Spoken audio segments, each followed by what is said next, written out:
I'm currently on my way from Tokyo to Fukuoka. And that's because I'm going to be writing about Kagami no Umi. But my tight deadline meant that I needed to book my flights and accommodation pretty quick and cheap, which led me to staying at this hostel, which is a little bit like a capsule hotel. I went for the more luxurious option of a mini bedroom instead of literally bunking with a stranger. But after flying across Japan, I'm pretty hungry, so I had a quick Google for things nearby and found Rakchan. It's run by two old guys who I get the impression really know what they're doing. And I got the Rakchan Teishoku. Everything is super fresh, given that we're right by the sea and the batter is very crispy. Definitely a good choice. It's really difficult for me to do like a talking to the camera scene right now because I don't have like a private space to do it in. But that fish, that tempura was so good, and I am excited to sleep and then go to Kagami no Umi tomorrow. For this trip, I had to pack pretty light, so I put all my toiletries in an airport bag because, of course, the bathrooms are shared. But one of the reasons I chose this place is because, surprisingly, breakfast was included. It's just some thin slices of toast, yogurt, and tea, but that's enough for me and means I don't need to think about finding breakfast elsewhere. I did say that we're going to Kagami no Umi today, but actually I'm just going to talk to the representatives in the area and then I'll be going to the actual beach tomorrow. But to quickly tell you, the reason that I'm here is to research the sea mirror effect that happens when the conditions are just right. But there are a lot of people working really hard to keep the beach clean, in part so that people can enjoy that effect. Like Mr. Furukawa at Suyazaki Base Camp, who builds his own recycling machines to recycle plastics into new items. Then I needed to interview Rumi Nakamura from the tourism board, so she and her colleague first took me for a local specialty lunch of sea bream chazake. Even though they told me it was chazake, which means tea poured over the food, I still messed up and ate some of the fish before getting the tea. Though they were very polite and didn't say anything, I did still feel like a bit of an idiot.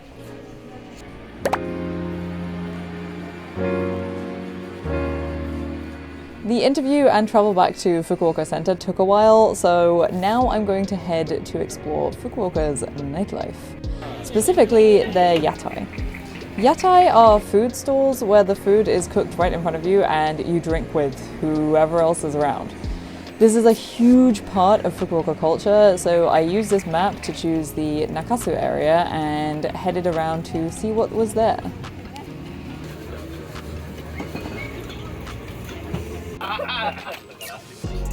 So here I got some bite-sized gyoza, which the area is known for, and while the food was good, the vibes were not.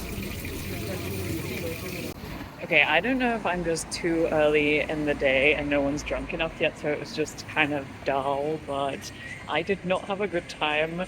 Over on that side, no one was talking and everything looked like everyone was just in little groups. So I'm gonna go and try the Tenjin side. Just as I was about to give up, I found A-chan. The owner had no idea that I spoke Japanese, but waved me on in, and everyone was super happy to chat to me. The food may not look the most Instagrammable, but it tastes great, and the company is even better. And the owner even insisted on snapping a photo of me at the end.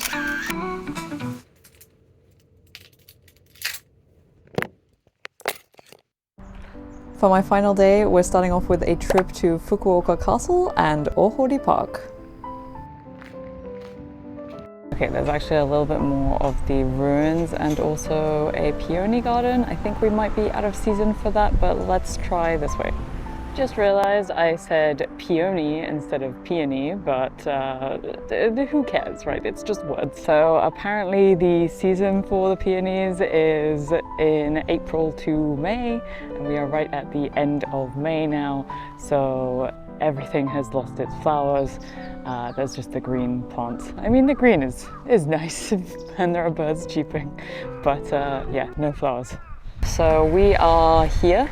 And I want to get to the ruins. Where did they go? Okay, there's the ruins of the main tower base. So I'm gonna try and go up this little pathway.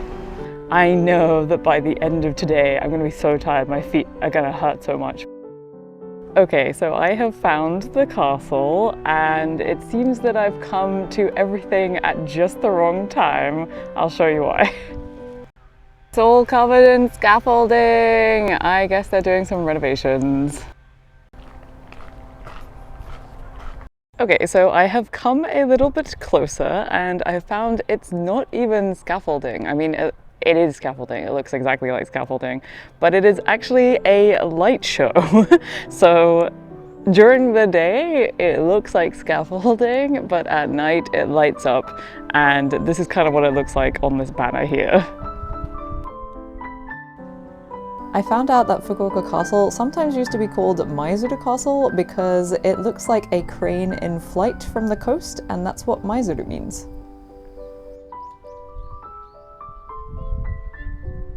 Back we go onto Ohori Koen.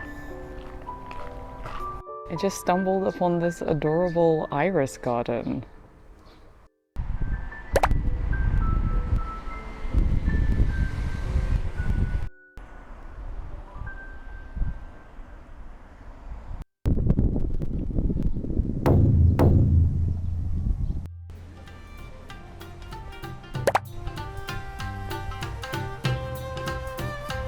So the Japanese garden costs 250 yen to enter for an adult, and it's like quite small, but it's very cute. And they also have this thing called unkai, which is sea of clouds, every 20 minutes, and it's about to start, so let's go see that.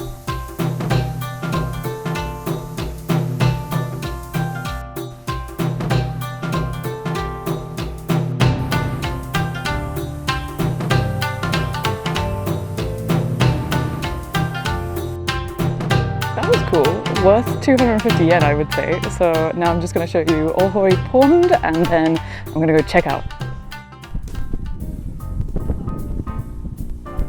The breeze coming off the water feels amazing right now. It's like 24 degrees or something, and I've been walking around, so it just feels so good.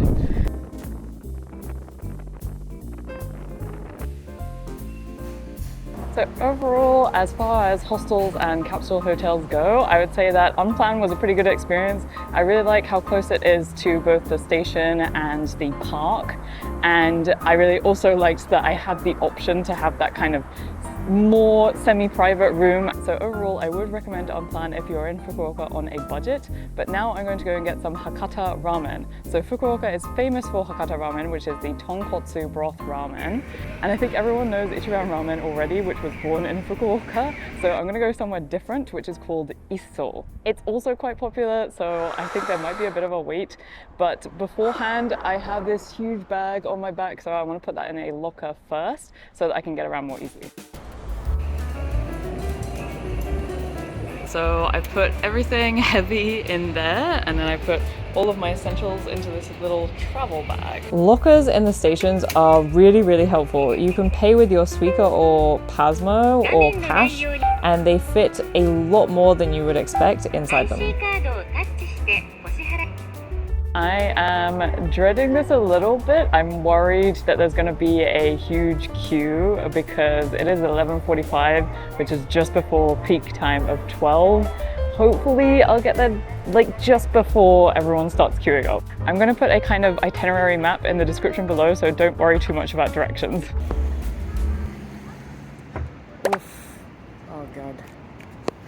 The queue is even longer than I thought. Oh my god. Okay, it is 11:54 and I am at the back of the queue. Thankfully, we are in the shade. I think I'll give it until like 12:15. If I'm still fairly towards the back, I think I'll give up because I don't want to wait here for an hour.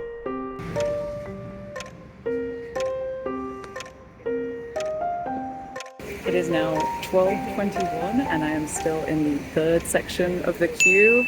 So I'm gonna pull a Hail Mary and try a different place. So I'm gonna try this one other place called Ikosha for Hakata ramen because right now Google says that it is less busy than usual. So I'm gonna just see if that's actually true. If there's another huge line, then I think we're gonna have to give up on Hakata ramen. Looks like I'm in luck because there were only a few people in front of me and I only ended up having to wait about 10 to 15 minutes, so I wish I had come here first, but never mind. So I'm ordering the awake ajitama ramen, which is the third item on the ramen category, because it seems that the other first two just have more meat, which I don't need right now.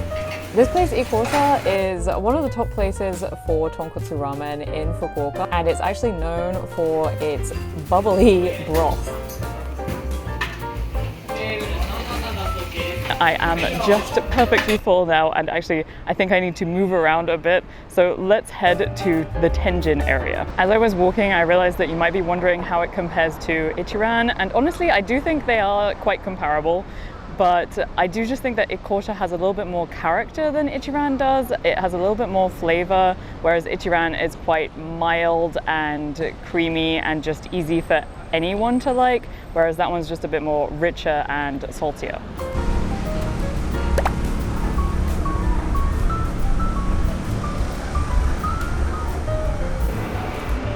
I just went inside and I asked at the information desk how to get to the rooftop garden, and the person gave me this cute little postcard, and she explained that you don't go through the entrance, you have to go through the steps on either side and you have to walk the whole way.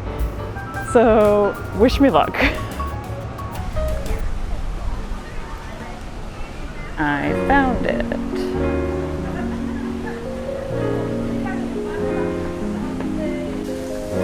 This is kind of cool.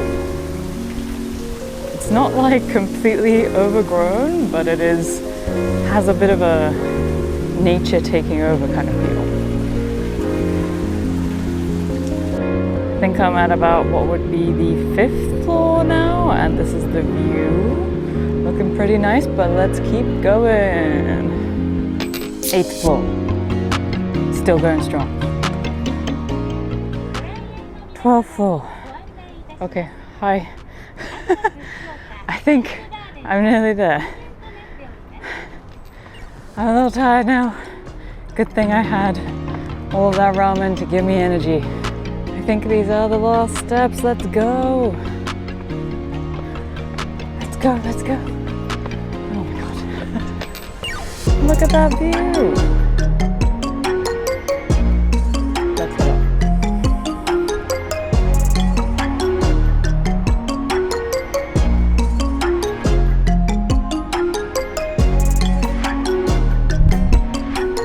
There is not nearly as much greenery up here as I thought there would be from looking at that postcard, but there is a nice breeze. But I can't stay here for too long because then I might turn into a lobster, so we'll head back down soon.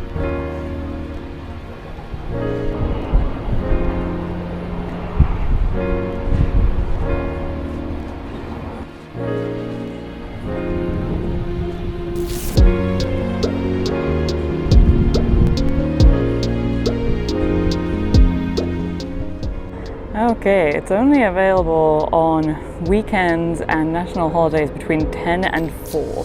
So good thing I'm here on a Saturday. Okay, back down we go.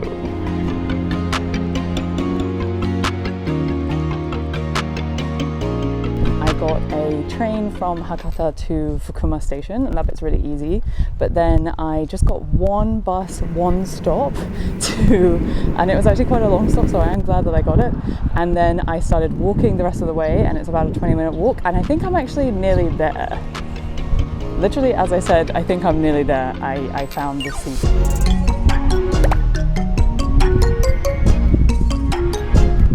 And here we are, hooray! We made it to the beach. So as I was saying earlier, there are 3 main beaches, and they are Tsuyazaki, Miyajihama, and Fukuma Kaigan.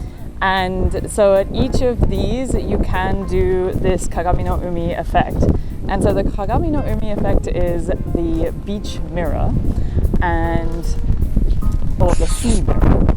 And basically what it is when the tide goes out, then if the land is flat, when it's not too windy, then it kind of looks like a mirror, and you can take a picture against it and your reflection will be in the sand below because there's all the water on it reflecting. And it was really windy yesterday, so it was really hard to take, and today it seems also very windy, but we're gonna give it a go.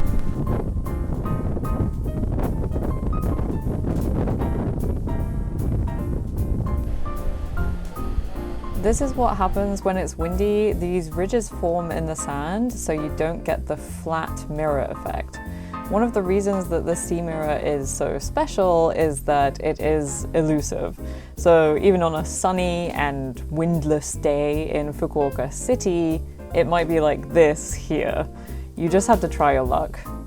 And as far as what else you can do here, it is just a regular beach. So a lot of people are just chilling on the beach, and there are also a lot of people doing some windsurfing out here. Right now I'm looking for flat sections, so I've come out a bit further, but all I'm seeing is these kind of ridgy areas, so I don't think I can take any pictures here. Okay, so I've actually just come back this way, so I'm gonna just do a couple more and kind of show you what I did, even though it's a very janky setup. Okay, this is not the way that I recommend to do it at all. I can't believe I left my tripod in the locker. But I found a flat area with minimal ridges, have made sure that my bag is very sturdy, and put my camera on top on a timer. I'll just do a few shots and then I'll take my camera away from this perilous situation.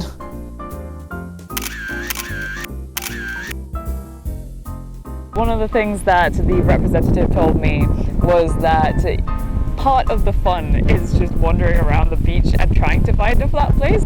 Maybe just plan to have a few hours here with a friend or by yourself, just wandering up and down the beach and trying to find the best angle. So I still have a little while until my bus and my train, so I'm just gonna chill on the beach for a bit and let my bag dry, and then I will head back to Hakata.